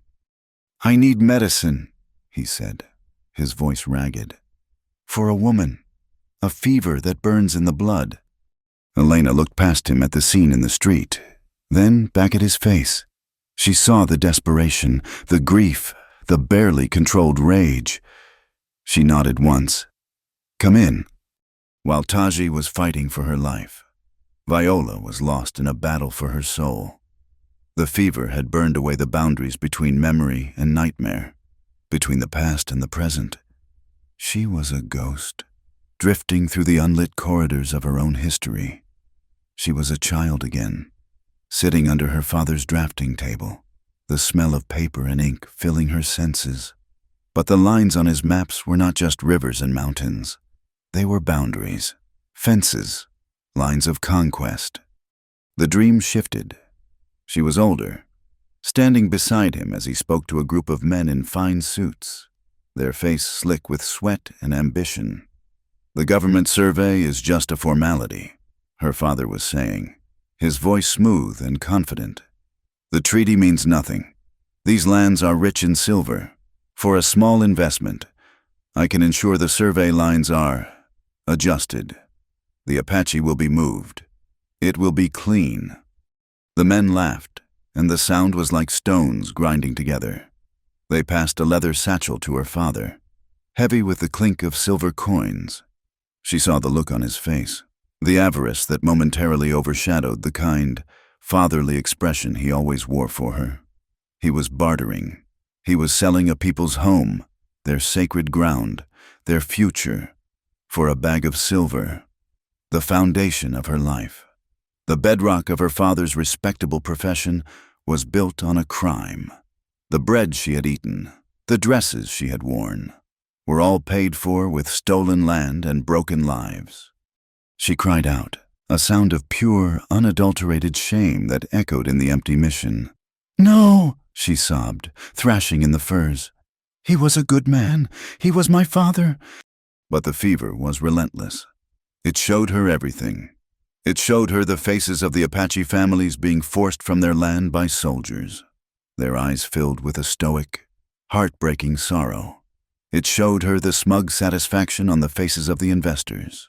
It showed her the silver from the satchel being used to buy the very supplies that were in their wagon train, the supplies the outlaws had killed her family for. The violence that had destroyed her life was the end of a chain that her own father had forged. The knowledge was a poison, more potent than the infection in her blood. She was the daughter of the thief, the heir to the crime. Her grief for her father was tangled with a terrible, suffocating shame. She had lived a life of comfortable ignorance, and now the bill for that ignorance had come due. Taji returned to find her in the depths of this delirium. He moved with a quiet urgency, forcing the bitter, dark liquid Elena had given him between her lips. He bathed her in cool water, murmuring to her in his own language, the words a low, steady prayer. For 3 days and 3 nights, he did not sleep. He sat by her side, a silent, unmoving guardian, watching the battle rage within her. He held her hands when she thrashed. He spoke to her when she cried out, his presence a constant, unwavering anchor in the storm of her fever. On the 3rd night, she grew quiet. Her breathing became terrifyingly faint, Her skin was cool and clammy. He felt her slipping away, her grip on life loosening. He leaned close, his heart breaking. "Let me go," she whispered, her voice a dry rustle of leaves. Her eyes fluttered open, but they were not focused on him. They were looking past him, into the darkness. "I am so ashamed." He grabbed her hand, his grip fierce, desperate. "No," he said, his voice thick with emotion. "You will not leave me. Do you hear me? You will not." She turned her head slightly, her gaze finding his for a moment. "Why?" she breathed. "I am the daughter of the man who did this to your people." He leaned his forehead against hers, the grief and fear of the past days finally breaking through his stoic control. "I do not care whose daughter you are," he whispered, his voice raw. "This land, it has taken everything from me. My family, my people, my peace. It has burned me, again and again, until I thought there was nothing left but scars and ash." He pulled back, his dark eyes boring into hers, willing her to understand. "You, Viola, you are the only part of this land that did not burn me." A single tear traced a path through the grime on her cheek. Her eyes closed, and her breathing settled into a deep, even rhythm. She was asleep. She survived. The fever broke the next morning, leaving her weak and hollowed out, but alive. She woke to the sight of Tazi asleep in a chair he had fashioned from wood and leather, his head slumped on his chest, his face etched with an exhaustion so profound it seemed carved into his bones. He had not left her side. Her recovery was slow. For days, she could do little more than sip broth and watch the slice of blue sky from her bed of furs. But as her physical strength returned, she felt a profound change within her. The fever had been a crucible, burning away the last vestiges of the girl she had been. The guilt, the grief, the confusion. They were not gone, but they had settled, transformed from a raging storm into a deep, quiet sea. She was slower now, her movements more deliberate. The illness had taken a toll, leaving her with a lingering weakness, but it had also given her a new kind of stillness, one that mirrored Tazi's. She was softer, the sharp edges of her fear and anger worn smooth by her ordeal. She looked at Taji not as a savior or a protector, but as a man, flawed and wounded, just as she was. And she was more determined than ever. When she was finally strong enough to stand, she walked on unsteady legs to where he was mending a water skin. She placed a hand on his shoulder. He looked up, his eyes questioning. "I am staying," she said, her voice quiet but firm, with a strength that had not been there before. "Not because I am afraid, not because I have nowhere else to go. I am staying because you are my home now." It was no longer a bargain made in desperation. It was a choice, a vow made by a woman who had walked through fire and come out the other side, scarred but whole, and ready to stand beside the man who had refused to let her turn to ash. The fragile peace they had built in the ruins of the mission was a borrowed thing, and the debt was about to come due. For weeks, they had lived in a quiet rhythm dictated by the sun and their own needs.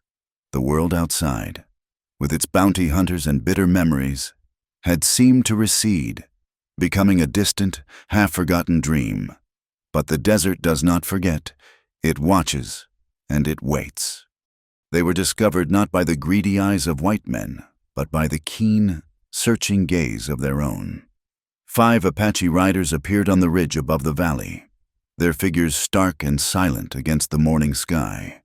They were not painted for war, but they carried themselves with the grim authority of men on a serious purpose. Taji saw them first. Viola was tending their small fire when she saw his body go utterly still, a stillness that was not calm, but was the prelude to a storm. She followed his gaze to the ridge and her heart turned to ice.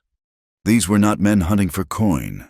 They were ghosts from a life he had abandoned, and they had come to reclaim him.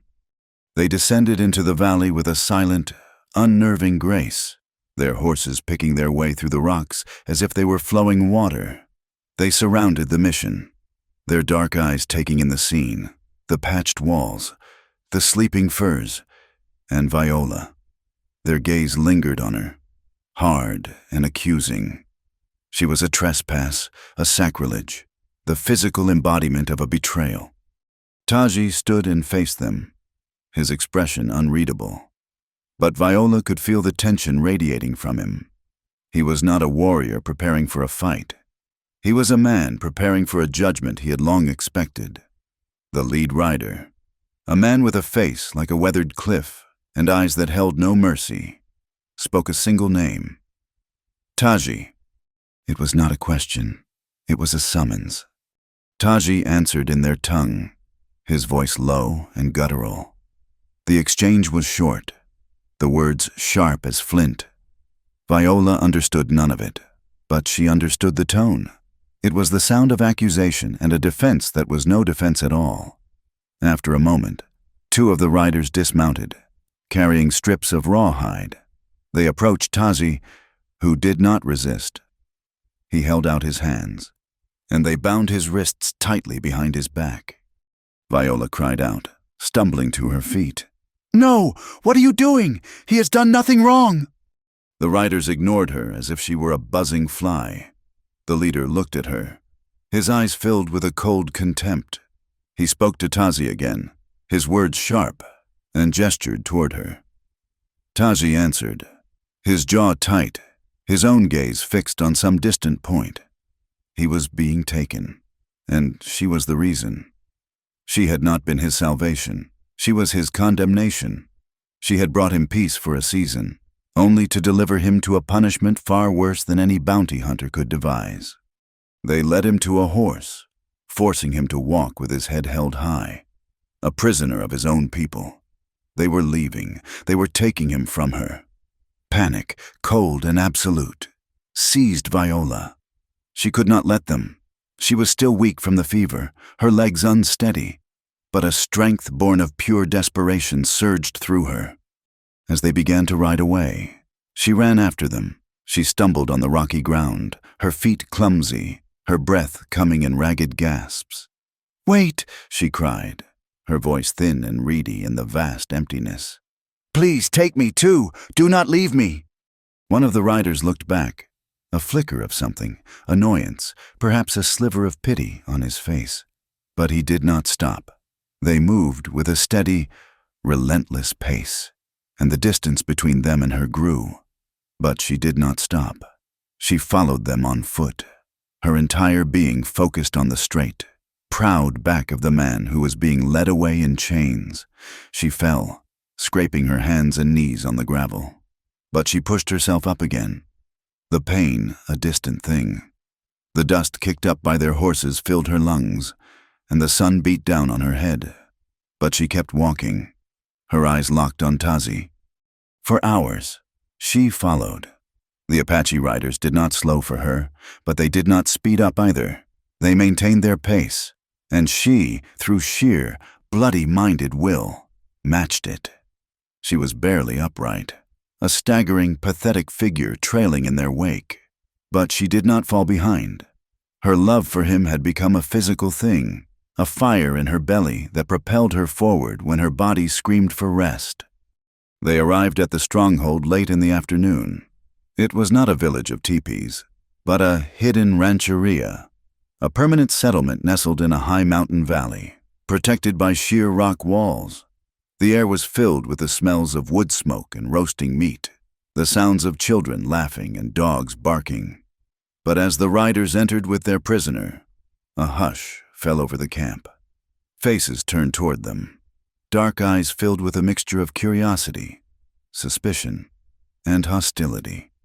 They stared at Taji, bound and walking, and then they stared at Viola, the white woman who followed him like a ghost, her dress torn, her face smeared with dust and tears. The riders led Taji to the center of the camp, where an old man sat before a large fire. His hair was streaked with gray, his face a roadmap of wisdom and war. He was Chaco, the war chief, and his authority was absolute. The riders forced Taji to his knees before him. Viola's legs gave out. She could go no further. With the last of her strength, she threw herself forward, crawling on her hands and knees until she was at the chief's feet. She bowed her head to the dust, her body trembling with exhaustion and fear. "Please," she sobbed, the word a raw plea. "I beg you, do not harm him. It is my fault, all of it. Punish me, but let him live." Chaco looked down at her, his face impassive. He did not speak. He simply stared, his ancient eyes seeming to see every secret she had ever kept. He then looked at Tazi, still kneeling, his gaze unwavering. The chief spoke, his voice the low rumble of shifting rock. A council would be held. That night, the camp gathered in a large circle around the central fire. The air was thick with tension. Tazi was brought to the center, still bound, and made to stand before the council of elders. Viola was made to sit at the edge of the circle. A pariah, the cause of all this trouble. The accusations began. A warrior named Kale, his face a mask of young, hot-blooded anger, spoke first.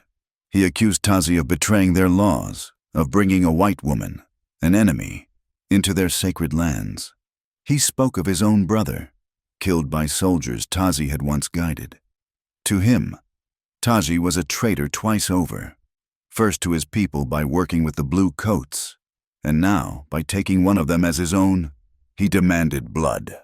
Others spoke, their voices a rising chorus of anger and suspicion.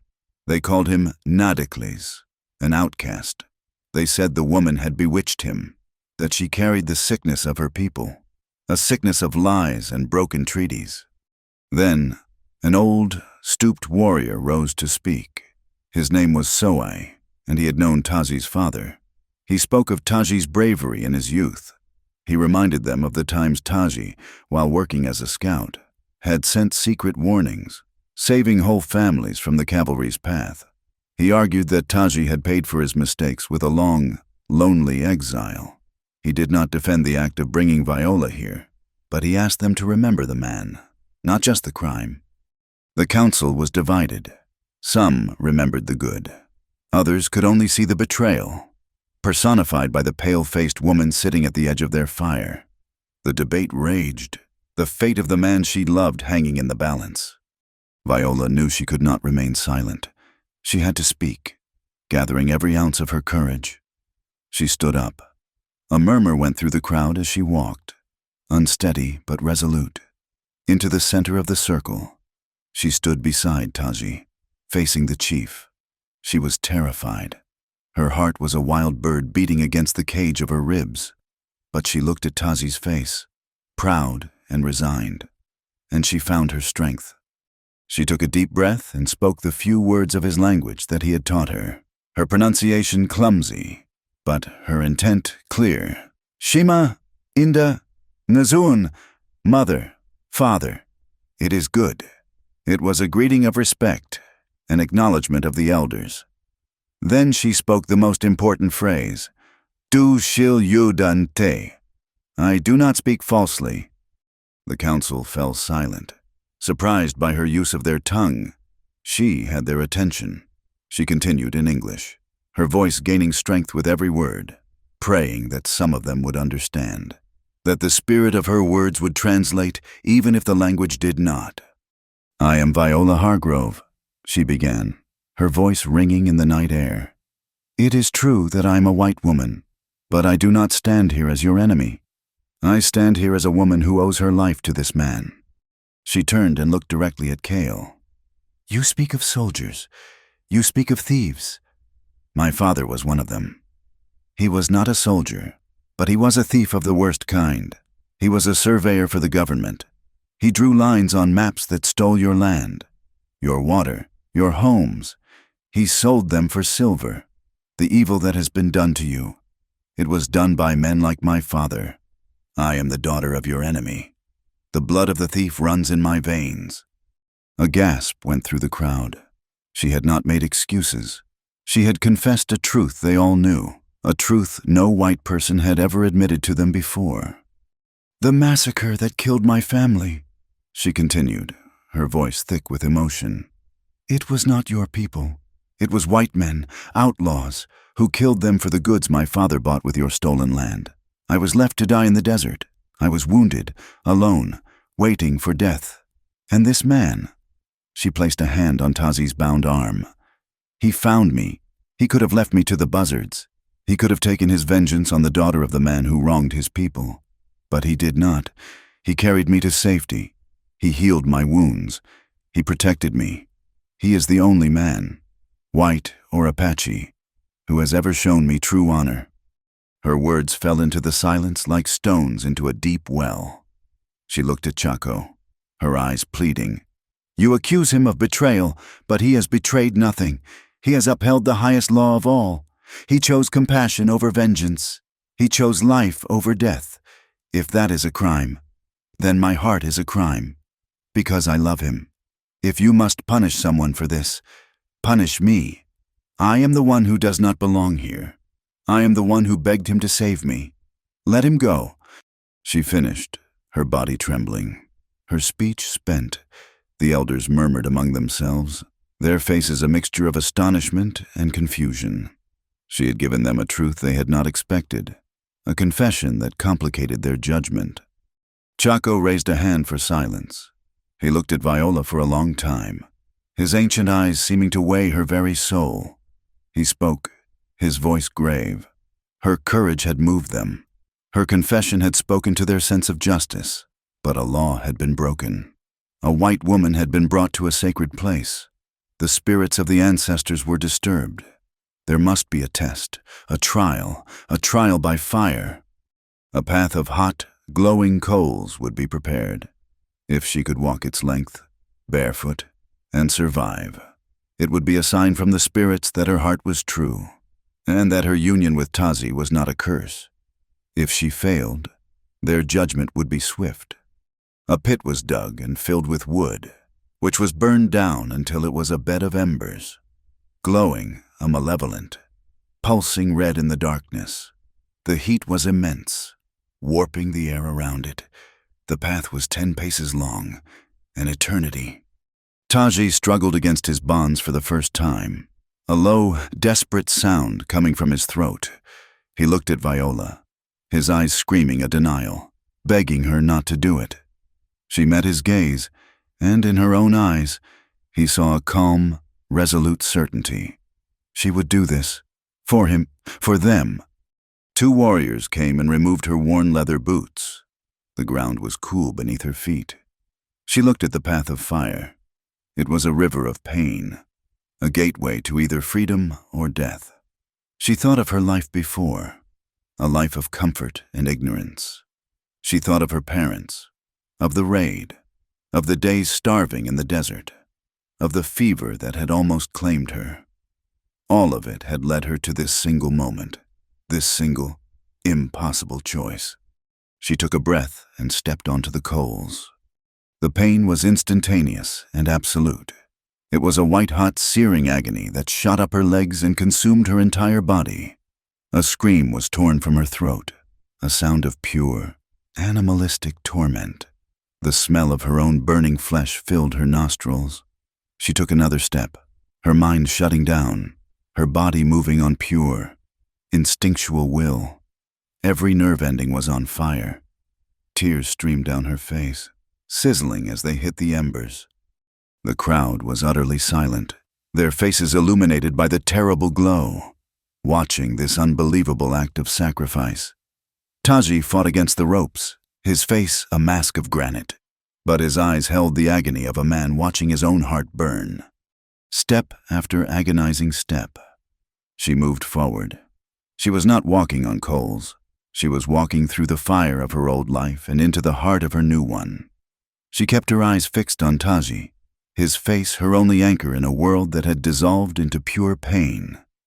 3 steps, 4. Her screams turned into guttural sobs. 5 steps, halfway. She stumbled, nearly falling, but caught herself. 6, 7. She could feel the skin blistering, splitting, the flesh beneath cooking. 8, 9. 1 more. With a final, desperate lurch, she threw herself forward, collapsing off the end of the fiery path onto the cool, blessed dirt. She had done it.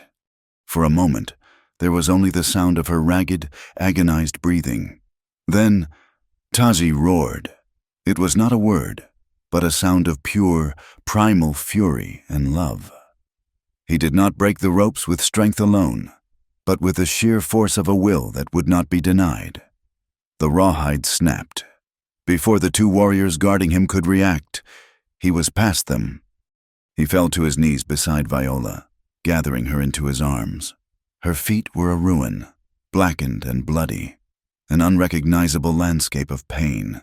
She was sobbing, semi-conscious, mumbling his name. He held her close, burying his face in her hair, his own body shaking with a storm of emotions. He looked up at Chaco, his eyes blazing with a defiant fire. He did not wait for the chief's final judgment. He had his own. He rose to his feet, lifting Viola as if she weighed nothing, her ruined feet dangling. He held her against his chest, her protector once more. Chaco stood up. He looked at Taji holding the woman who had walked through fire for him. He looked at his people, their faces filled with awe. The spirits had spoken. "You are no longer bound by our law, Taji," the chief said, his voice echoing in the silence. "But you are no longer one of us. This woman has proven her heart, but she is not of our blood. You have chosen your path. Walk it. Go from this place, and do not return." Exiled. Again. Taji inclined his head, a gesture of acknowledgement, not of submission. Without another word, he turned his back on the council, on his people, on the last remnants of his old life. He walked out of the circle of firelight and into the darkness, carrying his wife.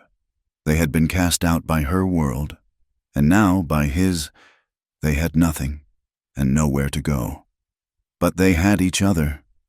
They were a nation of two, forged in fire, and bound for a future they would have to build themselves, one painful step at a time. The months that followed their exodus were a quiet lesson in the art of rebuilding. They traveled south and east, away from the lands of their respective ghosts, until they found a place near the New Mexico border where the sky was wide and the memories were thin.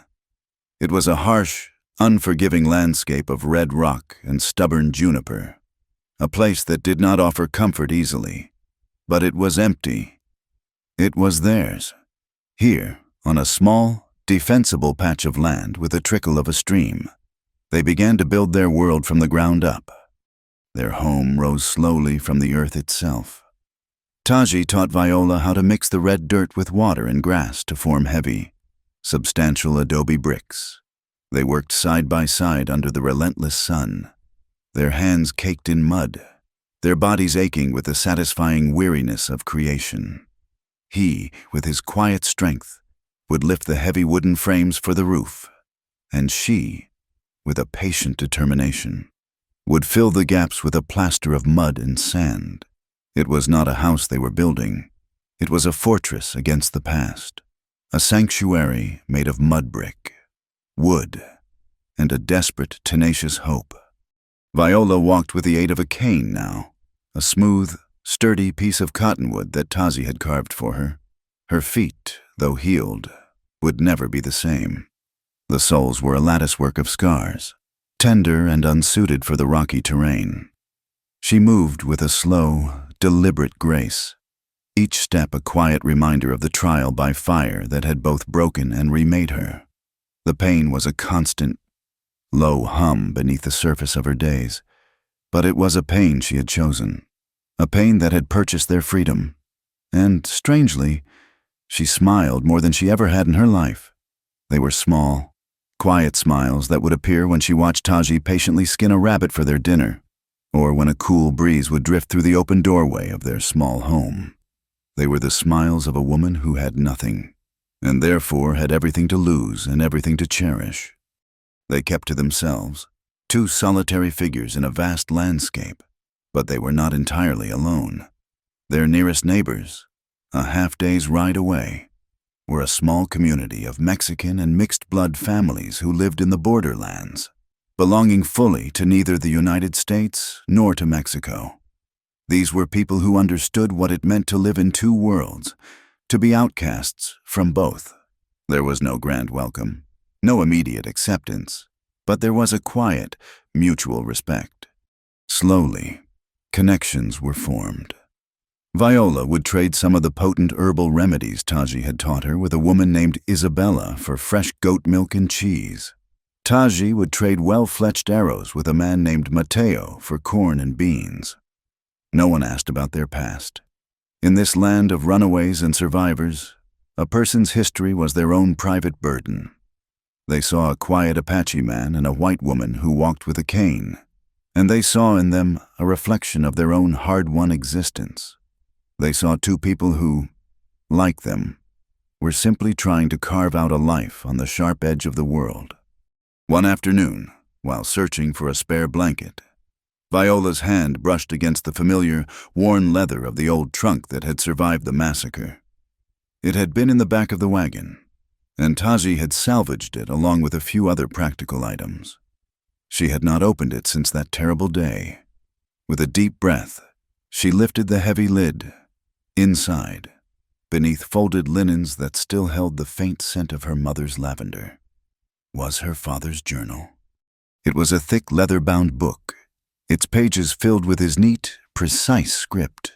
Her first instinct was to read it, to search its pages for the man she remembered, the father who had read her poetry and taught her the names of the constellations.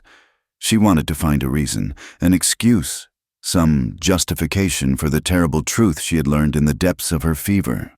Her fingers trembled as she held the book, the last tangible piece of her old life. She carried it outside and sat by their small fire pit. She thought of the silver coins, of the stolen lands, of the chain of greed that had led to her family's death and Taji's own deep-seated pain. This book held the justifications of a man who had chosen profit over honor. It held the ghost of a man she had loved, a ghost she could no longer afford to carry. To read it would be to invite him back into her life, to let his sins continue to cast a shadow over the new world she and Taji were so carefully building. With a final, decisive movement, she opened the journal and tossed it into the heart of the flames. The dry paper caught immediately, the edges curling into black, the neat script of her father's hand turning to ash. She watched it burn, page by page, until nothing was left but a pile of gray flakes that the wind lifted and scattered into the desert. She did not cry. It was not an act of anger, but of release. She was finally letting him go, severing the last tie that bound her to the shame of the past. When Taji returned from hunting, he found her sitting by the dying fire, her face calm and her eyes clear for the first time in a long time. He said nothing, but he understood. Life settled into a new, hopeful rhythm. Taji, seeing how the rough terrain pained her, spent weeks carefully crafting a new pair of shoes for her. He used the softest deer hide, lining them with rabbit fur, and made the soles from thick, layered pieces of leather that would cushion her scarred feet. When he presented them to her, it was with the quiet reverence of a man offering a crown. She slipped them on, and for the first time since the trial, she could walk with something approaching comfort. It was a gift of love so profound and practical, it brought tears to her eyes. A few weeks later, she found him sitting outside in the evenings, a piece of pale, smooth pine in his hands, his knife moving with a slow, deliberate grace. He was not carving an animal or a tool. He was carving a cradle. It was small and simple, with curved rockers and a high, protective back. He worked on it every night, the pile of wood shavings at his feet growing, and as she watched him, a new and powerful joy bloomed in her chest, a joy so fierce it was almost painful. She was pregnant. They had created not just a home, but a future, a new life in a land that had seen so much death. Their fragile peace was shattered on a hot, still afternoon when the air itself seemed to hold its breath. A lone rider appeared on the horizon, a dark speck moving slowly toward them. Their shared history had taught them that a single rider was rarely a sign of good news. Taji's hand went immediately to the knife at his belt, his body becoming a tense, watchful silhouette. Viola felt a familiar cold dread seep into her bones. They had been found again. The rider was a young Mexican boy, no more than 15, and he looked terrified. He stopped his horse a safe distance away and called out that he had a message. The message was not for Taji by name, but for the Apache living with the white woman near the broken mesa. He said a man was asking for him in La Sombra, a U.S. Marshal. The words hung in the air like a death sentence. A marshal. It could only mean one thing. The law had finally caught up to them. The bounty. The dead men at the spring.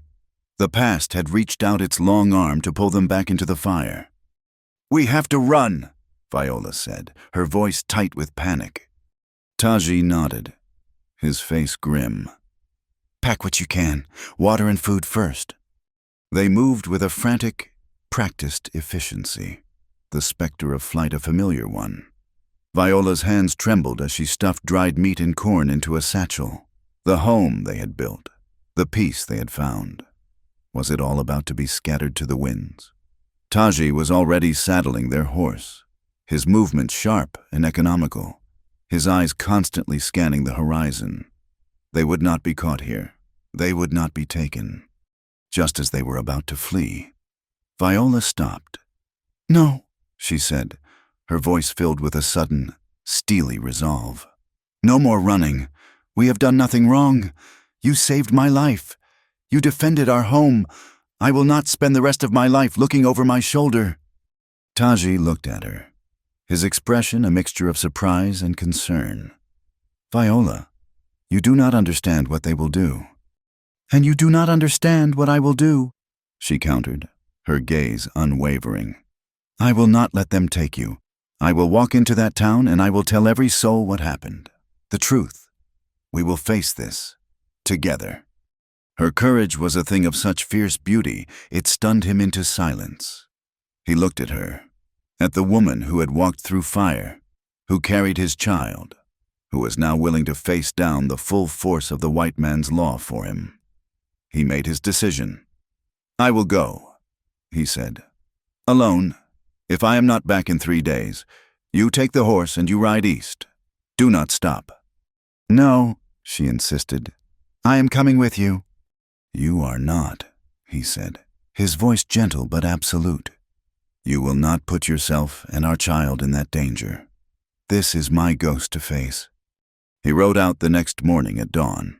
The 2 days that followed were the longest of Viola's life. She stayed close to the house, the rifle he had left her never far from her side, her eyes constantly scanning the horizon. She prayed to a God she was no longer sure she believed in, praying not for her own safety, but for his. On the evening of the second day, she saw 2 riders approaching. One was Taji. The other was a tall white man wearing a dusty duster and the unmistakable glint of a star on his chest. A marshal. Viola's heart seized. She raised the rifle, her hands steady. Taji held up a hand, signaling for her to wait. They rode closer, and she could see his face was not that of a prisoner. It was calm, thoughtful. The marshal dismounted, his movements slow and non-threatening. He was an older man, his face weathered, his eyes a clear, steady blue. "Ma'am," the marshal said, his voice a gravelly baritone. He removed his hat. "Marshal John Thompson. I mean you and yours no harm." Taji dismounted and came to her side, placing a reassuring hand on her arm. "It is all right, Viola." Thompson looked from Taji to Viola, then around at the small, sturdy home they had built. "I was a scout, once," he said, his gaze returning to Taji. "Served with General Crook. I heard stories about an Apache scout who knew the land better than the birds, a man who seemed to have the devil's own luck in leading patrols into empty canyons and away from hostiles." He gave a slow, knowing smile. "I also heard stories about how supply wagons would mysteriously lose a wheel, or how ammunition crates would be filled with sand. Funny, that." Taji remained silent, his expression unreadable. I knew what you were doing, Taji, the marshal continued. So did a few others. You were walking a knife's edge, saving who you could, on both sides, without anyone being the wiser. You saved my patrol from walking into a Chiricahua ambush once. Led us on a wild goose chase for 2 days until the war party had moved on. I never forgot it. He paused, letting the weight of his words settle. There are still warrants out for you. Old ones, for leaving the reservation, and now new ones. For those bounty hunters, I came to offer you a way out. A chance to wipe the slate clean. I can get you papers. A new name. There is a town up in Colorado, a place where a man can start over. No questions asked. I can set you up with a job, a chance to live a normal life. It was an offer of unimaginable grace. A pardon. A new beginning. A chance to shed the skin of the outcast and become someone else. Viola looked at Taji, her heart pounding. This was everything they could have ever hoped for. A life without fear. Taji looked at the marshal, then at Viola, at her belly, which was just beginning to swell with their child. He looked at the home they had built with their own hands. He had spent his life caught between worlds, a ghost with no name and no people, and now he was being offered a new name, a place in a new world. He turned back to Marshal Thompson. I am grateful for your offer, he said, his voice clear and steady. But I cannot accept it. The marshal raised an eyebrow. May I ask why? Taji looked at Viola, and a slow smile, one of the few she had ever seen, touched his lips. It transformed his face, erasing the years of pain and sorrow. Because I have a name, he said, and she knows it. That night, after the marshal had ridden away, leaving them with a promise to tear up the warrants and a warning to stay clear of purgatory, they lay together under the vast, star-dusted sky. The air was cool and smelled of pine and dry earth. Viola lay with her head on his chest, listening to the steady, reassuring beat of his heart. You saved me, she whispered into the darkness. So many times. You saved me from the desert, from the fever, from my own ghosts. She lifted her head and looked at him, her eyes shining in the starlight. Now live with me. He pulled her closer, his hand coming to rest on her belly, on the new life they had made. Forever, wife, he said, his voice a low, final promise. The next morning, a rare, gentle rain began to fall. They stood in the doorway of their home, watching the water darken the red earth. When the rain stopped, the sun emerged, and the desert, as if by magic, began to bloom. Tiny purple and yellow wildflowers pushed their heads through the damp soil, their colors a vibrant, defiant splash of life against the harsh landscape. They stood there for a long time, silent and scarred. Two exiles who had found their own promised land. They were not saved, they were not healed, but they were home, and they were in love. Thank you for listening to our story around the campfire. We would love for you to comment where you are listening from so we can all connect. Subscribe to the Wild West Campfire channel and share your thoughts in English.